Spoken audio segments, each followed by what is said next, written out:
you just bring the intensity and the spirit. That's what he was just on about. Spirit. It was just music to my ears. You know yourself that if you get out there and train with these great guys, once you do some training with them, you realise, hey, I can do that.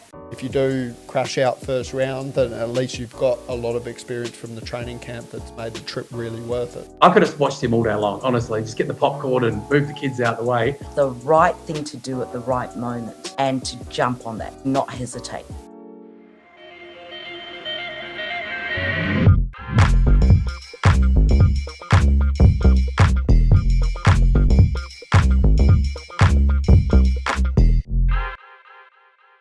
Welcome back to the Kaizen Culture Pod, where we are keeping the conversation moving within Australian karate. My name is Mitchell Durham, here as always with Nathan Blockley.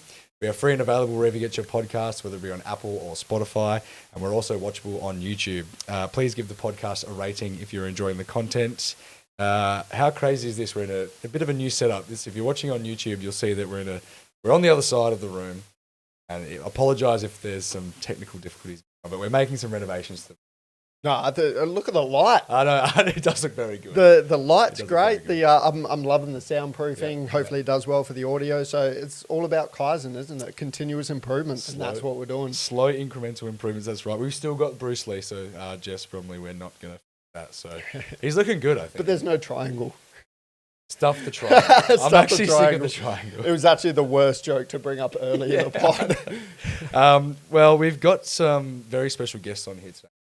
Yeah. Some more national coaches. Yeah, some more national coaches and some very exciting topics to talk about. Absolutely. So we've got, we're very lucky to have Sensei Matt Johnson from South Australia and Sensei Robyn Choi, Queensland. And they're just on the tour in the Philippines, China, with all of these juniors, cadets.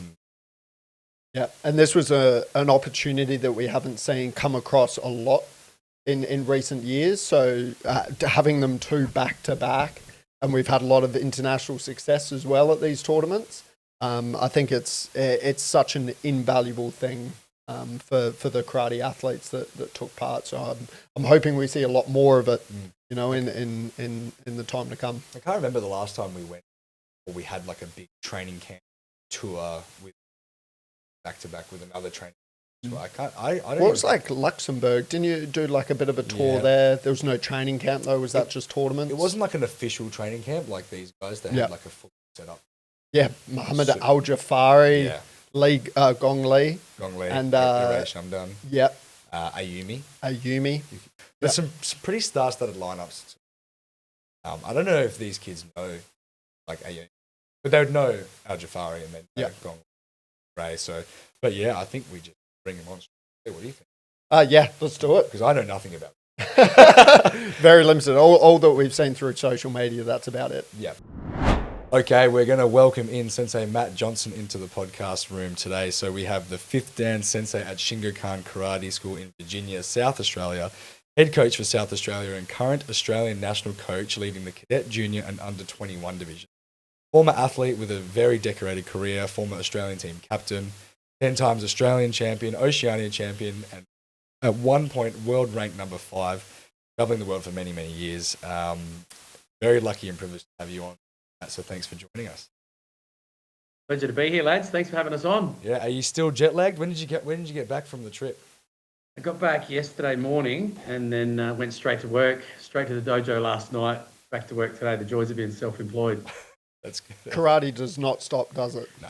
I'm used to it now. Even as an athlete, I used to just come back, and I've been self-employed since I was like 23 years of age. So it's like straight back to work. You don't have a choice. Yeah. Shower in the Qantas Club after a 10-hour flight and straight back into it. Yeah, but it's a great way to be, and we choose the life, don't we? And we wouldn't have it any other way.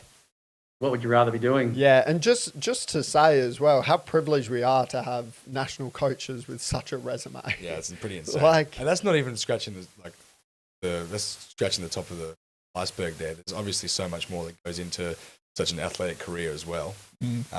But yeah, I mean, we'd love to have you on to talk about all of that sort of stuff. But we're here to talk about the training camp and competitions and this tour that essentially you drove. And I remember talking about it with you at the Aussie Open. How did this come about? I think obviously the Philippines was second, but I remember you talking about the Philippines tour from the jump. So something that training for a while, and how did that sort of come about? It actually started from the World Championships in Yosolo last year. And it was meant to be Indonesia, but that sort of fell through. And lucky we have Sensei Pete Hollywood's contacts with OK Arpa and sort of saved us. But we just sort of go back a bit, at the Junior Worlds last year, obviously we had a bit of spike in performance. Iris went for a bronze, Emily Nguyen went for Cuthbert in the bronze, and sort of had a couple of people go deep. Mia Heron went deep, Sophia Innes went deep, Tate Heber went deep. Sort of got everyone's attention. And a few of the Asian countries that approached us, and first was Indonesia, and that was looking good, and that sort of fell through. And then we reached out to Sensei OK via Pete Hollywood with his relationship with him. And within about, 3 hours, my phone rang. It was Ricky Lim, the president of the Philippines, offering us a training camp in the Philippines, as long as we could guarantee, and obviously a lot on Sensei Pete Hollywood and his relationship with the Turkish people, that we could get Sensei Pete there. So me and Pete had an offline conversation. We knew that the World Games was on 2 weeks before, and I knew that AYCC, the Asian Youth Championships, was on as well. So we meticulously planned for Iray to win the World Games, us to be in China, and then into the Philippines. And it just was like the most calculated, well-oiled bit of madness that actually went to plan. So that's sort of how it all came together. And and in conjunction with Ricky Lim, and then in the end of it, sort of Willie Thomas came on board and stuff like that. So that was sort of the planning. So went from nothing to a fantastic event real quick. God, I love to hear that. And I want to focus on into something that you said. You said that, are you saying that the results from the World Championships sort of led to these opportunities? 100%. That's a massive takeaway. Yeah. We had a few options. Yeah. And the Indonesian one was a good one, because we're going to do the Indonesian Open, and just unfortunately it didn't line up and didn't fall through. It's just funny how where one door shuts, another opens, and is taking this opportunity was just unbelievable. Yeah, couldn't believe how it landed. Yeah, Australia's had quite a good relationship with Sensei OK Arpa over the years as well. So he's always been a great coach to reach out to for expertise. But yeah, just the idea of how international results can translate into more opportunities for these athletes, and create this. So it's great to see. I think as well, like for this training camp now, it's just a snowball effect. So you've got Iray working with all these kids that are probably just looking like a kid in a candy shop with talent that they can work, and then the work ethic from the well, but then also performance championship following the training camp. I think that really says a lot about our work ethic and our drive and our talent as well. And the Iray and OK and all these coaches, they actually there's some really good shoots coming to Australia. Just keeps it at the front of their mind about like moving forward, more opportunities. 100%. Just wanting to touch on your history as a national coach, and specifically for the junior division, junior cadets and other. How long have you sort of been in that role? Because I know you've been a national coach for quite some time, but more specifically, feels like a lifetime. You're reading out my resume before. I was like, oh my God. I competed for 18 years. I think I've been retired for 19. It goes like that, Mitch, I tell you. Don't tell me that. Jeez. The next evolution's quite good, but okay, keep doing what you're doing. So in 2006, I was a national coach, and I was assistant. Me and Hani Zara, current president, were assistant coaches under Sensei Alan Murdoch back in the day, and then we sort of just worked our way through the portfolio, doing our apprenticeships and stuff like that. And I was one of the senior coaches for a few years, and then I think after COVID, we had a bit of a restructure. Myself and Robbie I used to be in charge of the juniors. Robbie used to be in charge of the cadets. We were working along that way there, and then we had a bit of a restructure after COVID. So as of last year was when I got put in charge of this portfolio. And how's that been for you, finding the switch between the juniors? Don't like us anymore. I love you guys. It's the worst and the best part of our group is I've got a group of transient athletes. So if you start with us as a cadet, I see you for 6 to 7 years. And like yourself, we had you in Tenerife. I think you were at 2 Worlds, I reckon. Yep. 2 Tenerife. Worlds. Rory had a couple. Daniel Thielen. I coached Daniel Thielen at his first Worlds. Just oh wow, is that background there? Yeah. when he had his undercut. Well, Still so talks that's about it, me screaming in the chair. Look, I love it, Mitch, to be honest. I love this position that I'm in, and I'm blessed that I just have an unbelievable coaching group that sit with me. So I don't call them my team. We're just a team, and I'm sort of, I'm called the head coach. But I tell you what, I mean, any one of those guys could run this portfolio with Mike Panossi and Pete Hollywood and Wayne Noble, and not to mention Liam and Darren as well, and the IPP that flick in between.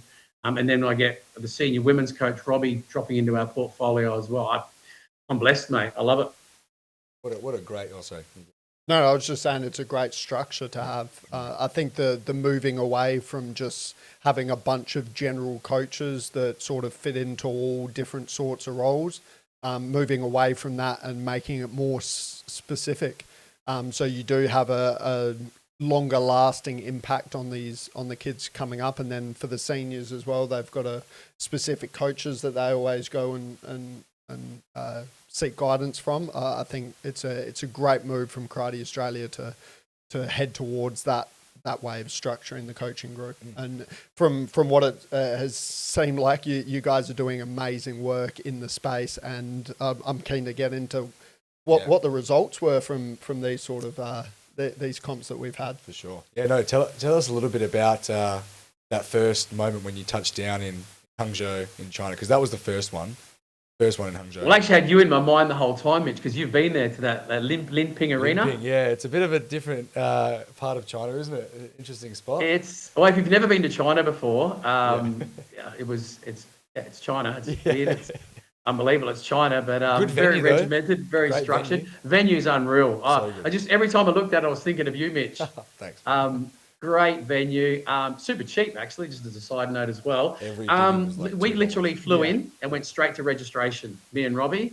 Registration was a bit of a slow process, but we got there. It was like a very slow process, but from then on, it was like clockwork. So the first 3 days was training camp, and was structured into juniors and cadets and 12 and 13s. There's a couple hundred people there. And the first day the kids trained with, I was flicking in between. You talk about a kid in a candy shop. I was running between Ayumi, then back to Al Jafari. And I'm a karate nerd, so for me that's just like me and Robbie. It was unbelievable. And my phone is that full from videos. It's like unbelievable. So the first day they did Al Jafari. The second day they had Gong Li, and the third day they had Ayumi. So you've got 2 current World Games gold medalists in the flesh. Al Jafari's like 21-year-old lad. I think Gong Li's a little bit older, and then you've got Ayumi who's retired, but like 14 Premier League golds, 2 world titles. She was phenomenal. Yep. She was phenomenal. And I mean, Al Jafari's Al Jafari. I could just sit and watch him do pad work all day long. So we had the 3-day seminar, and then the tournament kicked off after that. But for me with these things, I guess the bonus for me is the tournament. It's more the seminars and the training and watching our kids interact with other countries and stuff, and just how they hold up and what does our system look like? How are we technically? What's their mindset like? And our kids shone. Like with Al Jafari, he just grabbed only Aussie kids, mate, when he was doing the demonstrations. Like young Leo Prinsloo, Nathaniel Cowley was with him. My little fella jumped in with him. Lucy, Sophie. It was just unreal. And then the tournament kicked off, and the tournament was. We had 300 competitors, 17 countries, because you're only talking juniors and cadets on one day, and then it was 12, 13s the next day. And good standard, good level. I used the analogy before, it was like Goldilocks. The level was not too high, not too low. It was just perfect for us. The kata level was outstanding. I mean, our kids all stood up. I mean, you didn't get any easy medals.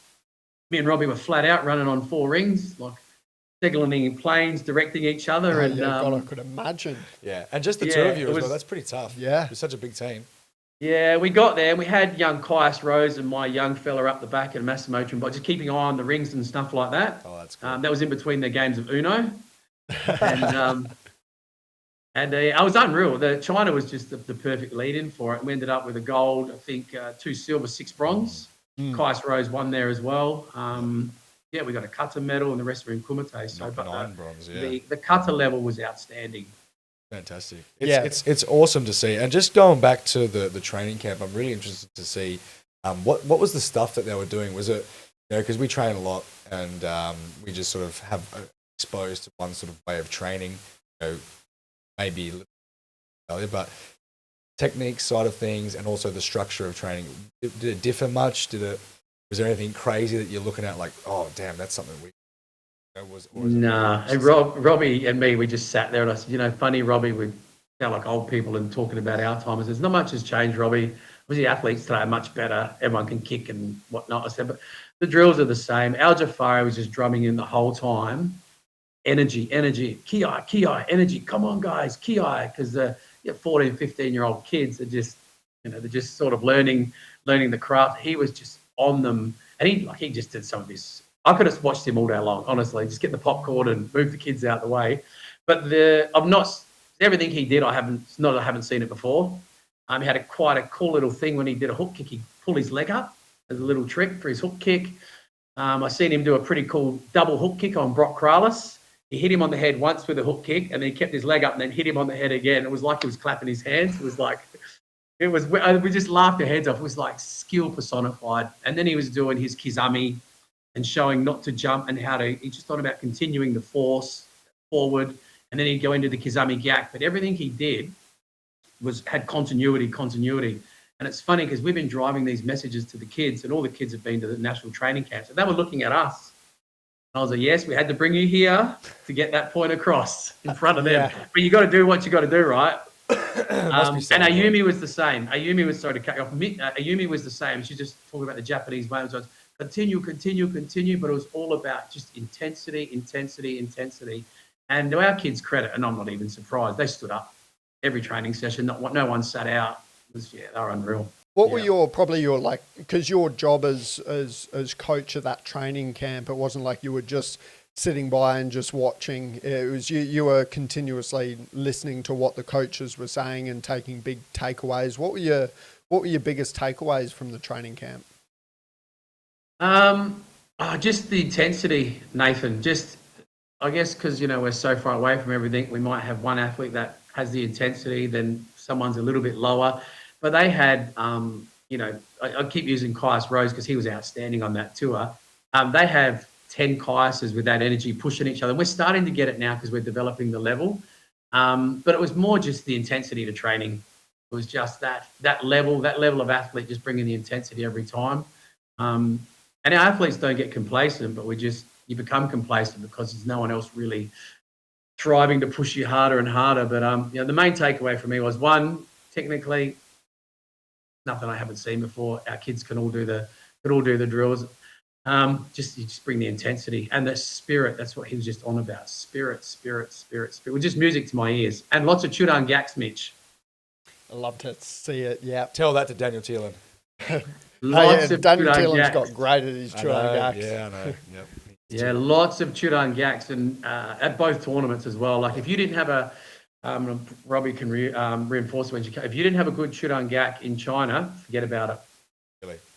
Yeah, and one of the real takeaways, just to add to that as well, Nathan, is our kids' ability to identify, and we're talking about young kids, what was scoring. So we had one of the kids that wasn't working, flipped back to it was Robbie's girl, flipped back to a body wash. And just her gak was just not working. I said, look, it's not working. She landed a body kick, 3, 4 or 5. And then after, the referee was just flicking flags out. She only scored with body kicks. Yeah, right. Yeah, and then my little fella's normally a bit of a kicker. He scored only left gaks. Didn't score one head kick in China. Liam. Your boy? Yeah, known for his kicks, only scored left gaks in China. That's a big skill to have because if you're doing like kazami and it's not scoring, but you're like, I'm hitting them in the face. Like this is perfect scores. Yeah. Oh, die on this hill. And then you just keep doing it because you think it's scoring. It's not. And it's hard to like really mentally say, you know what, I think this is scoring. Apparently it's not. I need to switch it up. That's a really and there was no resistance from him. I remember listening to Robbie coach Sophia Innes and something. I know it was Anusha wasn't working, and then Robbie's just got her to change, just switched it up straight away, and the scoreboard just started ticking over. So the kids' resistance to change, there was none. It was just like bang, bang, we trust you. And then one of those tournaments when you started doing the right thing, funnily enough, the referee started looking after you. Fantastic. I just quickly wanted to touch on before we let you go, Sensei, is just your relationship with OK Arpo and Iray Shamdan, and I know that was driven a lot by Peter Hollywood because he's been bringing him over to Australia for long time, but I know that you were in communication with him for a lot of the year and last year. Just how do you think we can make this a consistent thing? Because one of the questions that we had from Kiros Mayo was, are we participating in the Philippine Open every year? And are Philippine karateka joining? You know, is this something that we can see as like a consistent part of the Great calendar? questions. And let me tell you, I had that conversation with them, and it looks like the Philippine Open will be definitely on again for us. And we're going to try and work it around the Asian Youth Championship again, back to back with a training camp. So it's definitely on again. And 2026 for us is huge because we've got the Youth League as well in Manila in May. Yeah, that's going to have another training camp attached to that one as well. So, it's on again. Obviously, executive sign off and stuff, but I couldn't see why it was a successful trip. So our relationship with OK, he loves us and we love him, and that, you know, it's testament to his friendship with Sensei Peter. Ire Samdan, just like the salt of the earth. Not to mention that he's an absolute freaking gun.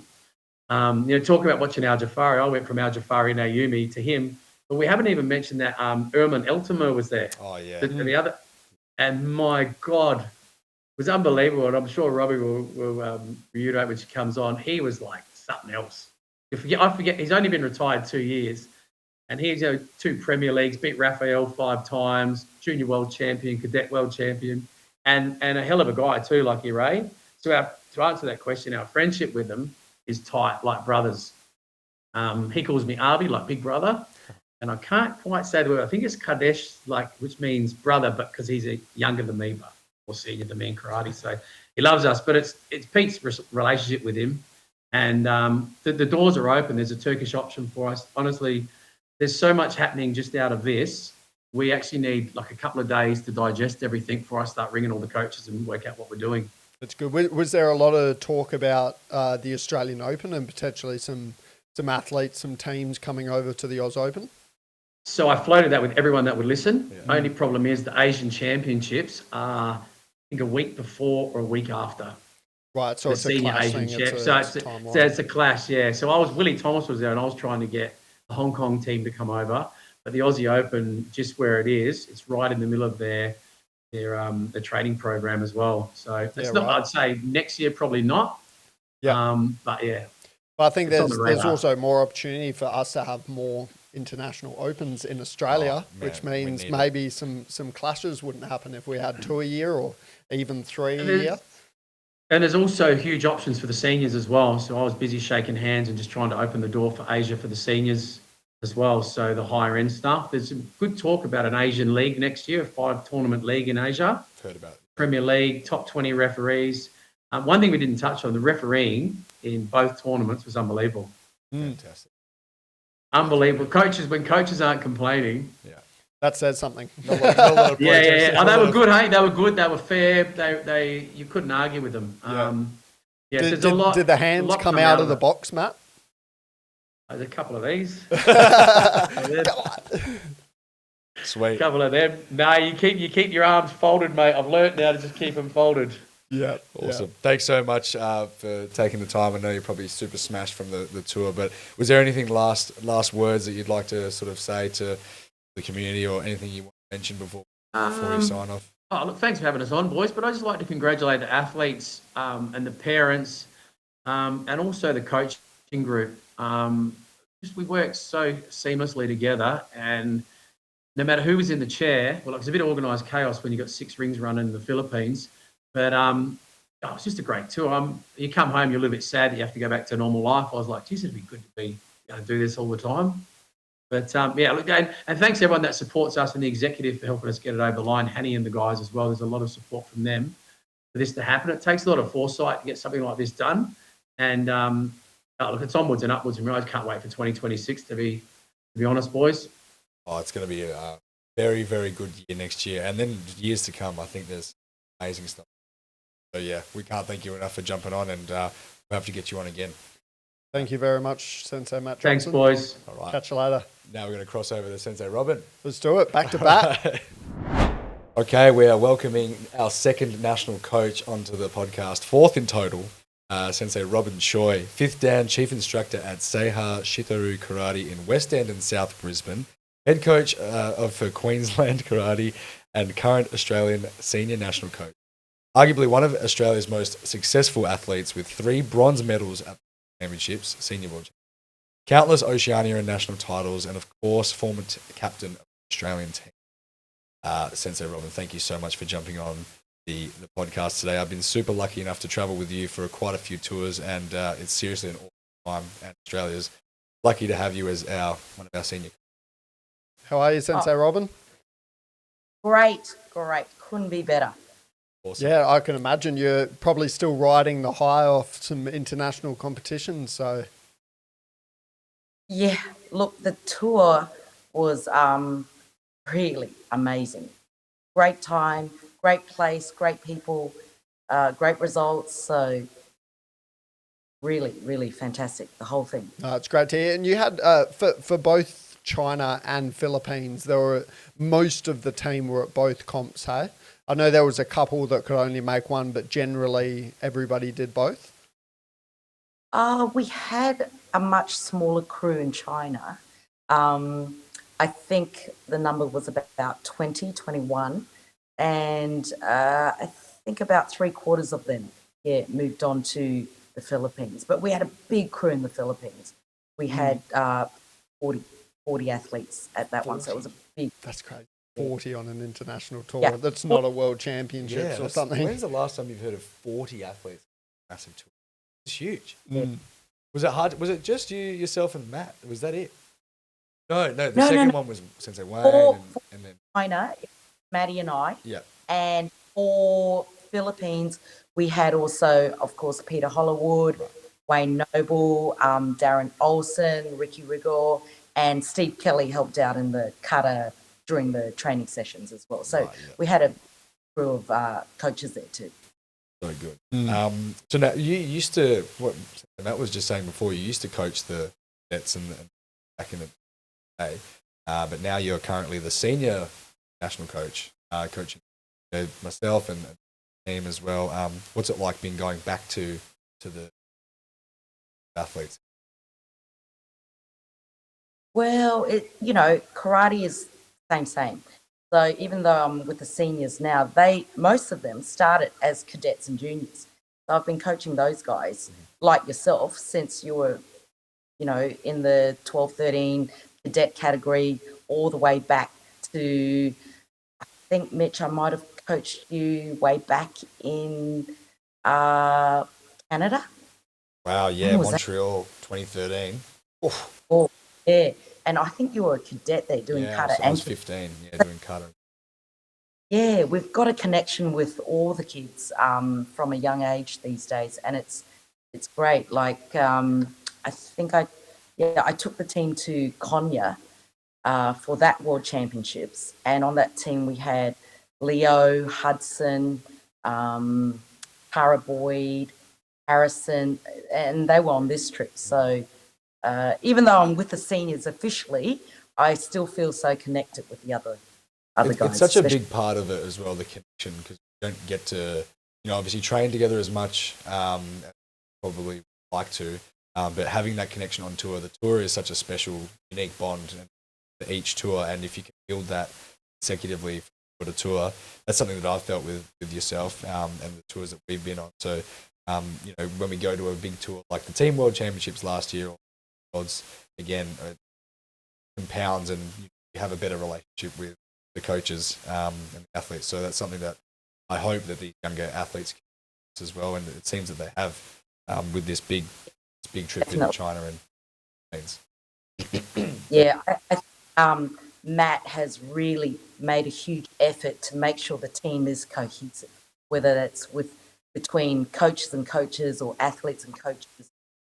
Everyone is very connected to, the main goal. And also, you're on tour for a long time, so you've got to have fun. You've got to make it fun.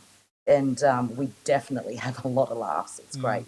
That's great. So touching on that point, what were the main objectives going into these two events and the training camps?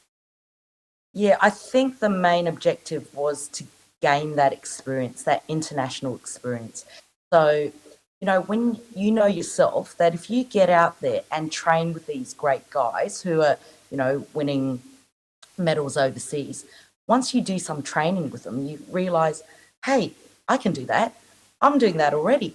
And it's a matter of getting that experience, the psychological edge, be confident, to know that you can match it against people, especially in training. And then when you've got that in training, then you can do that on the tatami as well. So, you can't just go from Australia competing well here to world championship level. You need something in between.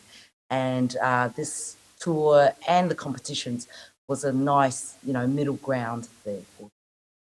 That's great to hear. Yeah. And do you think it was received well? Do you see the general population were a lot of them like, oh my gosh, this is crazy, and sort of starstruck, or did a lot of them sort of take it in their stride and go, yep, I'm taking it on board? What would you say the mixture that was? I'm pretty sure when I watched them, as soon as the training sessions started, it was just focus straight into it. None of our guys looked as if they were out of their depth at any time. They could do all the drills, and perhaps in the beginning, they weren't as confident, not doing it great. But, the trainers were fantastic, whether it was in China or Philippines. Everyone who did the training or who took the training, from Al Jafari to Ayumi Yakuza, to OK Arpa, fantastic. We talked about Erman Eltimer, just amazing trainers who really connected with the kids as well. So I feel like, as soon as they got into the sessions, they just, left any of their doubts behind and just got into the training and trained hard, mixed with the others, got to train with, other countries, some on their level, some a little bit better, some not so good. So I feel like that's what you need when you go to a training session. What were some of the biggest challenges from the tour that you guys encountered? I think in China, one of the challenges would have been just, language, getting around how things worked a little.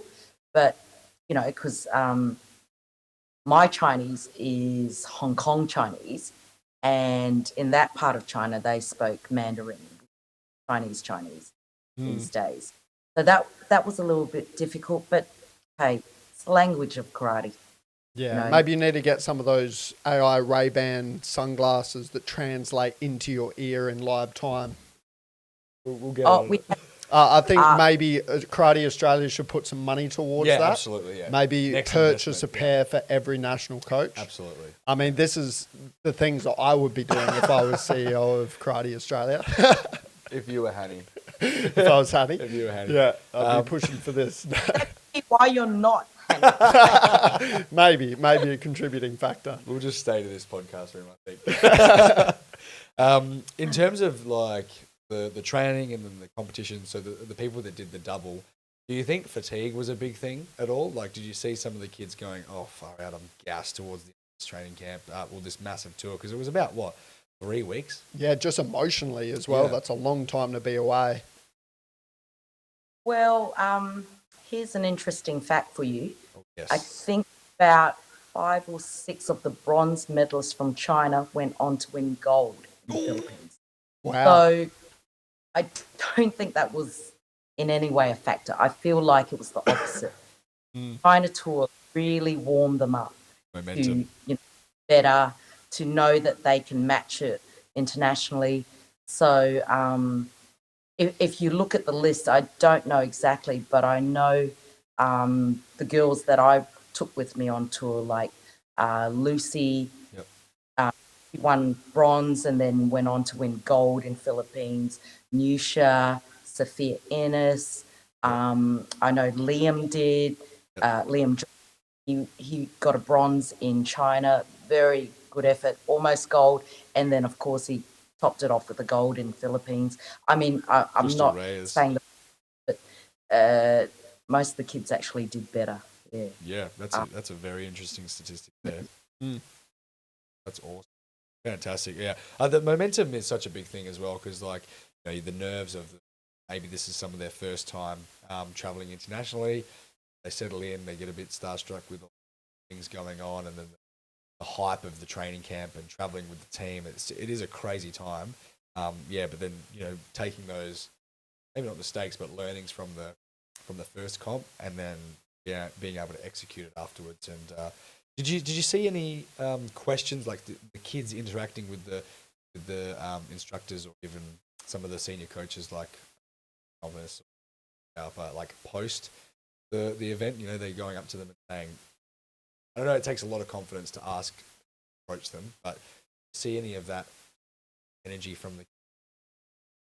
anything like that? Even during the sessions, you know, our kids were asking questions, and if you know, we were always on hand. Matt and I, in particular, in China, we attended every single session. So these kids are training 1 session a day. Matt and I are doing 3 sessions a day. You know, so we're at all of them. So if they felt uncomfortable to ask the trainer, they asked us. But at the same time, you know, at the end of the day, I thought, what is that noise? And I looked down in the pool, there's OK Arpa playing volleyball with our kids in the hotel pool. You know, they're just connected. Array Samdan's in there, you know, trying to spike. Someone's trying to drown him. You know, it is Pretty easy. kind of connection. And I think that had a lot to do with the great trainers. You know, they're really down-to-earth people. You know, no big egos with any of those people. I was just so impressed by Al Jafari as well. His technical ability, his speed, but not only that, his control.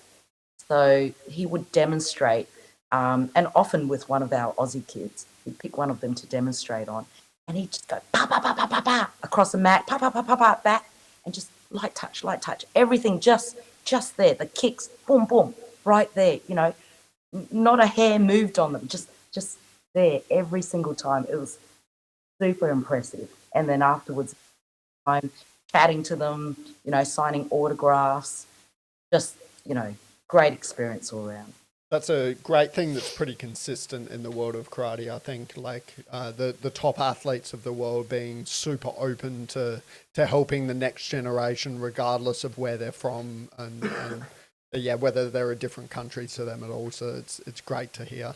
Sensei Matt Johnson touched on one of his big takeaways was the fact that they were really pushing intensity in training.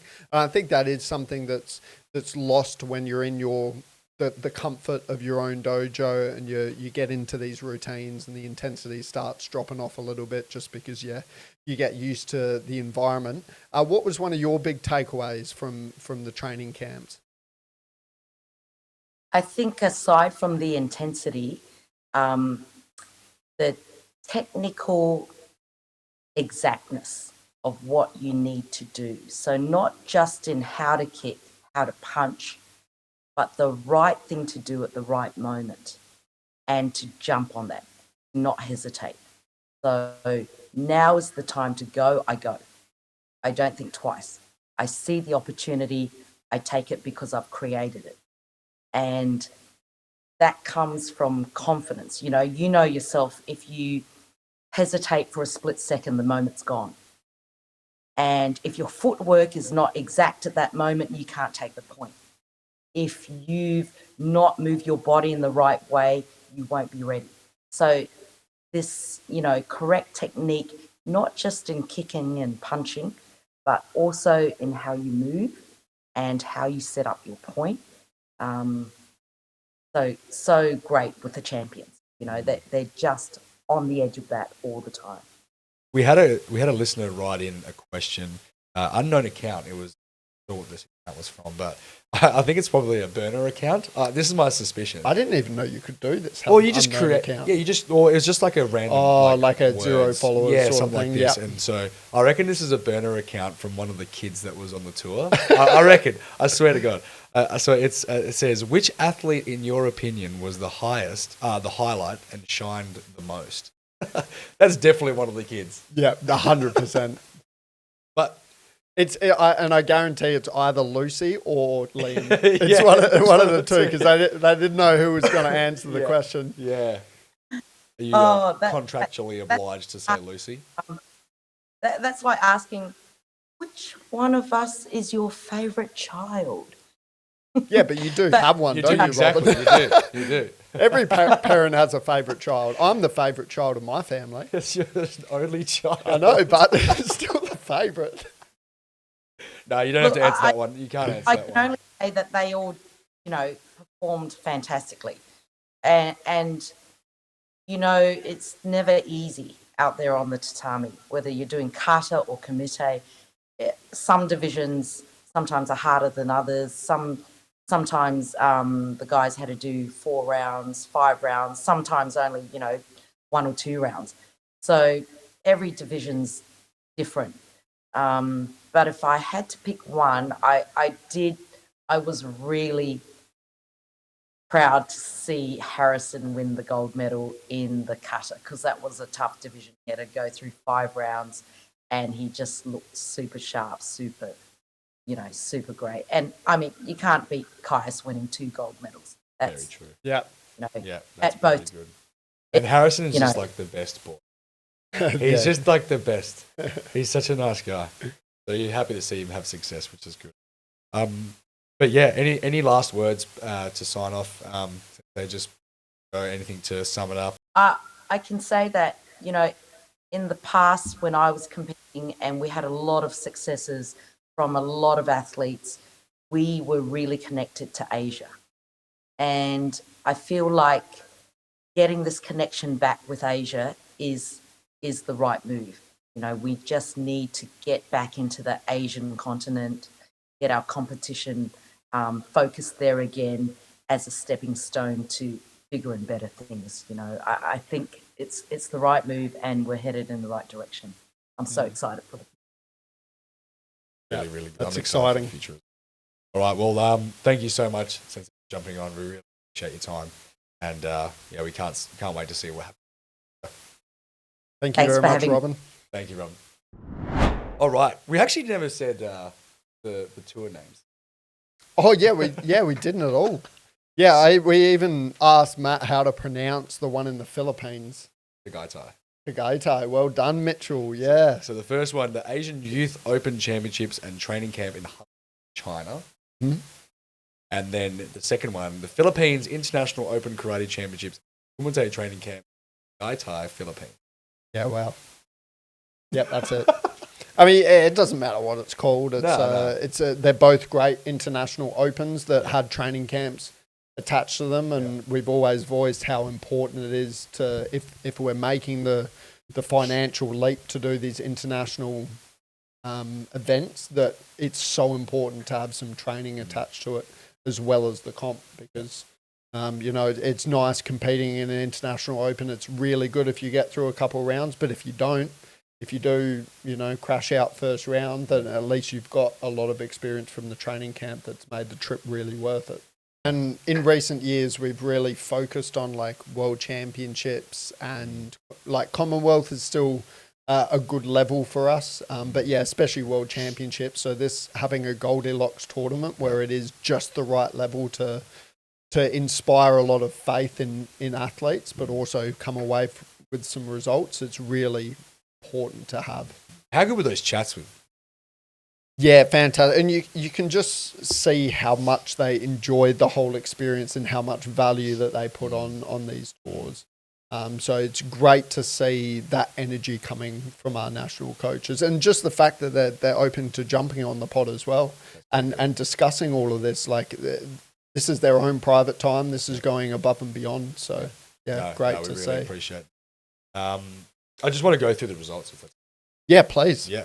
So in the Asian Youth Open Championships training camp in China, we had bronze medalists Niyusha Mohammadi ×2. Kata and Kumite. Wow. Very cool, very cool.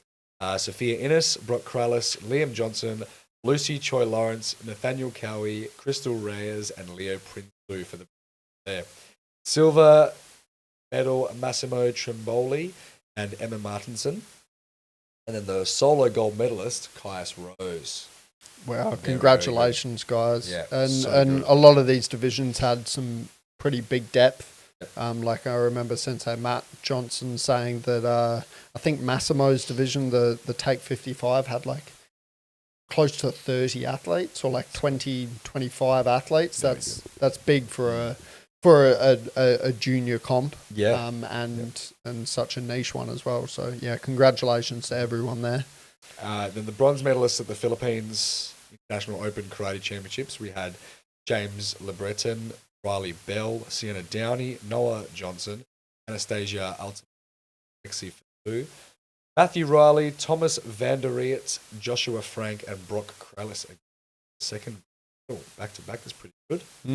Silver, Scarlet Orange, Lucy Maggio, Piper Adolph, Krista Gadsden, Cooper Black, Leonardo Rizcala, James Simone, and Hayden Ray. And then the gold medalists, man, we had 10 gold medalists here. That is insane. The best boy in the world, Harrison Knight. Yeah, congratulations. Yeah, as Robyn said, like got through 5 rounds of kata, and this region in the world is notoriously the best for kata. Very, very high standard. Yeah, a lot of Southeast Asian countries are at the forefront of kata at the moment. So big ups to Harrison. Liam Johnson, Seth Putty, Crystal Reyes, Niusha Mohammadi, Lucy Choi Lawrence, Caius Rose again with the double gold, Robbie Gibson, Hudson Maggio, and Sophia Innes. Amazing. Very, very good. Well done. Congratulations, all of you kids. This is something that you guys should look to if you're doing the Nationals and the Aussie Open and want to take the next step into the stage. This is a very, very good opportunity next year. And yeah, it hasn't really been on the radar for athletes in recent years, but it's becoming more and more a thing to look towards. So yeah, as Matt said, 2026 is going to be a very exciting year. Very cool. No, I think we've talked for a long time. We have to be talked honest. for a long. It's a big episode. Thank you so much. As always, please let us know your thoughts and opinions and anything you'd like us to chat about. After all, we're an organisation. Send us an email at kaizenculture.info@gmail.com or just simply send us a message to our social. Sorry. Stop it. Distracted me, Robyn, on the podcast. Well done. Good job. You got me. All right. See you guys in the next one. See ya.